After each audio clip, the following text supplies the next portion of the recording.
For more on Sears and the retail industry in general, let's bring in Philip Emma. He's a retail analyst at RW Pressprich. He covers Sears bonds, and he was kind enough to come down and join us today at the NYSE. What's going on at Sears? To look at it lately, you would think that Eddie Lampert just wants to run this store into the ground, but as you point out, they've been generating a lot of cash, and up until now, by not doing very much. Yeah, it's really in the last 12 months that the numbers have really fallen off a cliff. A year ago, which was fiscal 2010, Sears generated about $1.2 billion of EBITDA. That's going to be down somewhere in the $400 million range for 2011. It's really the first quarter of this year where you saw significant drops.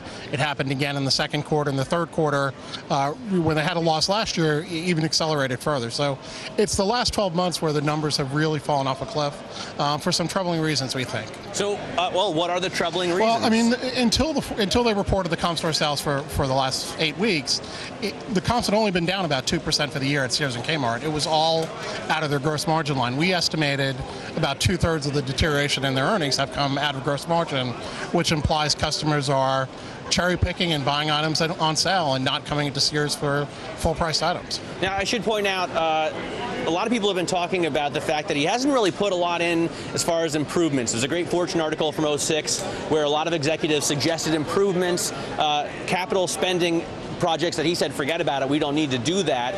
They've had 19 quarters or 18 quarters of declining sales in a row, which normally is, I think, a fairly red flag, right? Is there any concern that he's just wants to loot the stores and then shut them down and sell off the land? I think that's a concern. I'm not sure that's a concern that we have right now. The issue is that they reached a tipping point. Everybody knows they've been underspending. Everybody knows the stores don't look all that great, but they've generated cash. They've generated free cash flow. Their leverage has remained relatively low. It's since the beginning of this year where the leverage has started to rise, the EBITDA have started to decrease, and now you're at a point where you've already underspent on the stores. How are you going to fix the business? And I noticed in your note from weeks ago, I think last month, that you said gross margins are the big troubling thing here. They've been shrinking, and the only way to boost gross margins, if your brands aren't sensational, is to do that capital spending, to do that kind of improvement to the stores.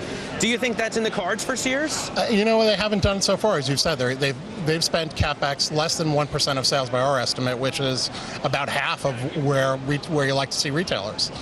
Whatever they're going to do, if their intention is to fix the business, there's going to be a significant cost to it, we think. A quick question, 10 seconds left. Do they sell Land's End?